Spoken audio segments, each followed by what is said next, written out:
Yes, and there's so many other jokes. We're going to transition because it's going to turn dark pretty quick. So apparently this is a weird segue, but so earlier I showed you, it just says more on penises. And if you're wondering, like it really says right there, more on penises.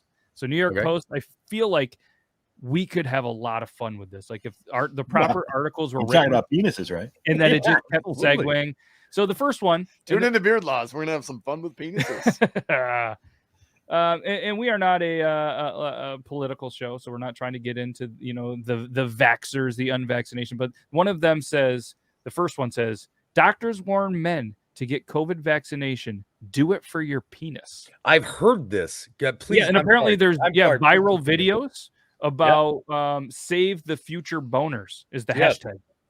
So it's a 2-minute vax promo, and it begins with Meadows and other male actors reminiscing about the first time they got a boner, and as well as the fun times that they had with their no longer private parts. So then it cuts into a panel of real-life doctors who apparently, men who have had COVID are 6 times more likely to develop erectile dysfunction.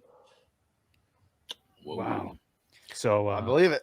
So apparently all the doctors are now trying to push it to the males, golden penises or not, whether they're golden penises or silver penises or bronze penises, or maybe, just that weird Middle Eastern grandfather that had one.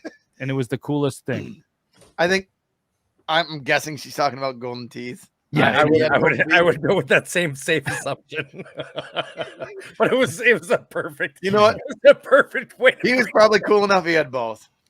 Let's be real about it. But my favorite quote in this art. Oh, go ahead, Brandon. I was just going to say, according to the radio ad that runs on my station every day, 1 in 4 men have problems with ED.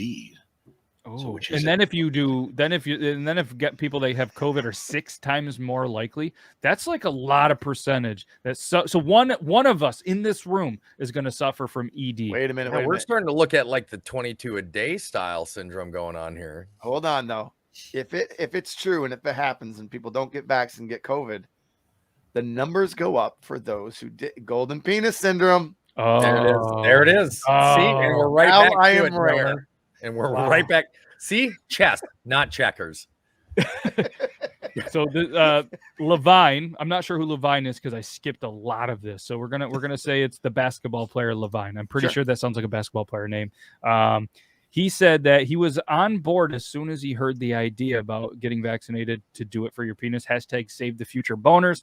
Given all the misinformation out there, we'd rather people get facts from the doctors who've devoted their lives to studying the penis than rumors from Nicki Minaj's cousin friend in Trinidad. Of course. Yeah, that was the link. So apparently could you imagine being a doctor that devoted your whole life to study penises? No, but I feel like I am one right now on my own. I did definitely meet somebody today that was an online proctologist. Ooh, what? Oh, gotta have good cameras. Did anybody else here know that was an actual job description for anything? Spread it a little farther, Timmy. Like I was like, so what do you do? I was like, they're like, oh, I'm an internet proctologist. I went, so you study TikTok or I don't. Get your other hand back there. Yep. All right, so I'm going to need you to bend over and stick something up your own butt because I can't. What do you think? But they essentially they get sent photos, I guess, of people's starfish, and they have to. That just wink at me. I told you not to eat chili before this. Didn't I tell you no peanuts before this appointment? Wow. Yeah, exactly. What a life Toby must live to be able to have conversations. Toby knows some cool ass people. No pun intended. It gets weird. It gets weird. Yeah. So apparently, Lolita was there. Watch you physically reboot your brain. So interesting. So